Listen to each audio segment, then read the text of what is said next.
Coucou tout le monde, c'est ma première fois de faire ce genre de vidéo, donc je ne sais pas trop ce que ça va donner. Est-ce que même j'aurai le courage de publier? Je ne sais pas encore.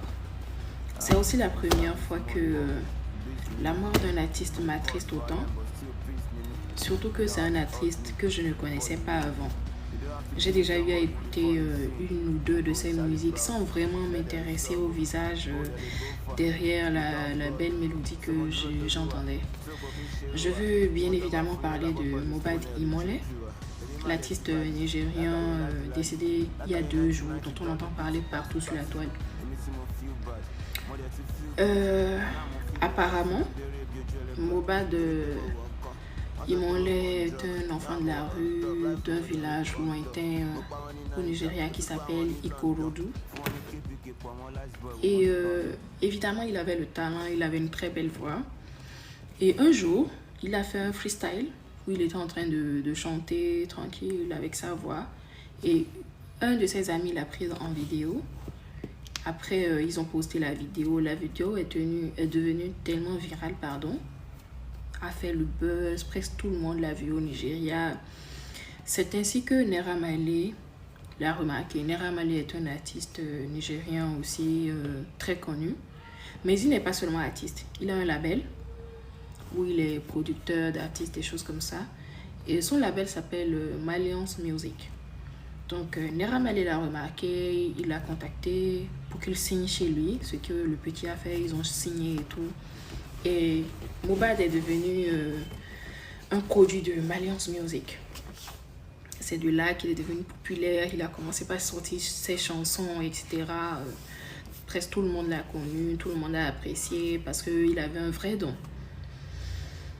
Maintenant, apparemment, d'après ce qui se dit sur la toile nigérienne, d'après ce que relatent les blogueurs nigériens, etc., Naira Marley est un baron de la drogue au Nigeria. Ils vendent de la drogue.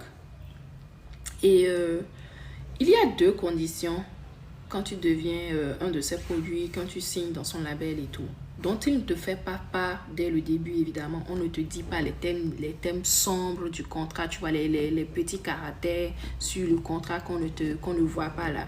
Je vais dire que c'est en quelque sorte ça. Donc, la première condition, évidemment, puisque tu bosses pour un patron qui vend de la drogue, c'est de l'aider à distribuer, à écouler la marchandise et tout, à la revendre et des choses comme ça. Et après la signature, je pense qu'on a imposé cette condition-là à Imole, Mohbad, et il n'a pas eu d'autre choix que d'accepter. Je pense qu'il a commencé par écouler la marchandise. Donc, peu de temps après est venu le temps pour la seconde condition du contrat. Naira Marley n'est pas seulement baron de la drogue, artiste, producteur. Il a une secte, il fait partie d'une secte. Et la seconde condition pour faire partir de son label et tout était que le petit Mohbad devait intégrer sa secte, signer un pacte, des choses comme ça, et ne jamais révéler les secrets du groupe. Ne jamais révéler les secrets du groupe, sinon il en mourrait. Donc je pense qu'après cette deuxième condition-là, c'est allé trop loin. Le petit, je crois, il a eu peur, donc il a refusé. Il voulait pas. C'est là que commence son calvaire. Déjà qu'il a refusé, Naira Marley a commencé par le boycotter. Il ne promouvait plus sa musique, il ne le soutenait plus. Il a commencé par le négliger, par l'ignorer, histoire de lui montrer tout ce qu'il perdrait s'il persistait dans sa bêtise de ne pas signer le pacte, des choses comme ça. Mais le petit est resté ferme, il est resté sur sa position et tout. Donc la situation a duré des mois où Naira Marley le boycottait, l'ignorait. Et le petit en a eu marre un jour, mais je pense que les deux se sont disputés, se sont gravement disputés, où le petit lui disait, mais comment il va faire partie d'un label et on ne le soutient pas, on l'ignore, alors qu'il y a un jeune artiste fraîchement qui est arrivé et c'est lui qu'on trimballe partout et tout, des choses comme ça. Ça, c'est une parenthèse. De là, Naira Marley a rompu son contrat avec Mohbad.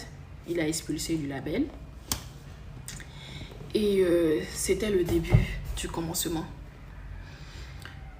Le petit lui-même a expliqué dans un communiqué que j'ai vu traîner sur la toile que depuis qu'il a quitté le label Maliance Music, plus aucun artiste ne voulait faire de duo avec lui. Plus aucun artiste ne voulait s'afficher avec lui, pas même dans des photos, des vidéos, des choses comme ça. Les promoteurs des bars, des soirées, des boîtes de nuit, des choses comme ça, plus aucun ne l'appelait, ils l'ont tous boycotté. Vous voyez les promoteurs qui appellent les artistes le temps d'une soirée pour faire une prestation, on les paye et tout. Ils n'avaient plus aucun de ces contrats-là, tout le monde l'ignorait. Parce que apparemment là-bas, le monde de la musique, ils se connaissent tous entre eux, ils savent tout ce qui se passe et ils ne voulaient pas se mettre à dos Naira Marley. Il ne voulait pas que Naira Marley le voie comme une trahison si jamais il s'affichait avec Mohbad ou si jamais il appelait ou signait un contrat avec lui, des choses comme ça. Donc, le petit était là. C'était vraiment pas facile apparemment. Mais ce n'était pas que ça. Naira Marley et sa clique, à chaque fois qu'il sortait et qu'il croisait le petit quelque part, il le bastonnait. Il le bastonnait et le menaçait. J'ai vu au moins 3 vidéos de 3 différentes dates où le petit a été bastonné. Il y a un gars qui s'appelle Sami Larry, c'est le meilleur ami de Naira Marley, c'est un gros gaillard et tout. À chaque fois qu'il voyait le petit quelque part, il le menaçait, le bastonnait. J'ai vu une vidéo de lui ou de Mohbad où il était dans une voiture. Ils avaient déchiré tous ses habits, tout ce qui lui restait, c'était juste un débardeur.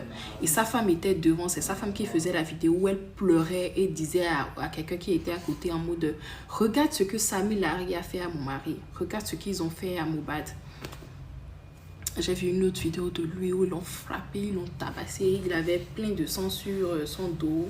On l'a mordu sur le cou, on l'a tapé. J'ai vu une autre vidéo où il était à un tournage avec Zlatan. Et ils étaient en train de faire les scènes de tournage quand...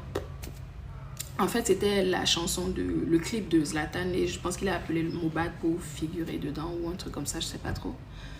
Et les deux étaient en train de faire la scène quand... Sam Larry, il est venu pas derrière. Tout ce qu'on le voit dans la vidéo, hein, il est venu pas derrière. Il avait une machette en main et il criait et demandait à Mohbad de dégager. De justesse, il allait frapper le petit avec la machette. Quand Zlatan s'est levé, il a arrêté. Le petit a eu peur, il a fui. On voyait clairement qu'il a vécu un enfer et qu'il était tout le temps dans la peur.